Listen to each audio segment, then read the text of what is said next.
আসসালামু আলাইকুম রহমতুল্লাহ। আমরা ঈদের ঘোরাঘুরির সময় যে কি করেছি তার একটু মাঝের অংশটা আপনাদেরকে দেখাতে চাই। এবং প্রথমে আমরা অবশ্যই কোথাও গেলে আমাদের অকটেন নিতে হবে, তাই আমরা গাড়িতে অকটেন নিয়েছিলাম।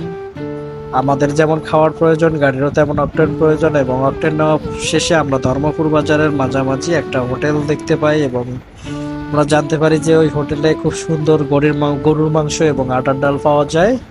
আমরা সেই হোটেলে যাই। হোটেলের নাম হচ্ছে নুরানি হোটেল।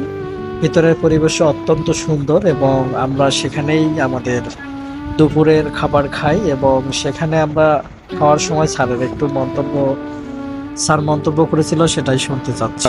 গাইবান্ধা সুন্দরবনের ঐতিহাসিক আড়াই টাইল 140 গরুর মাংস এবং আটার ডাল আমরা পেট পুরে খেয়েছিলাম সবাই মিলে। এবং খাওয়া শেষে আমরা সেই হোটেল মালিকের মন্তব্য নিব যে কেন তার হোটেল বিখ্যাত এবং গরুর মাংস আর আটার ডালের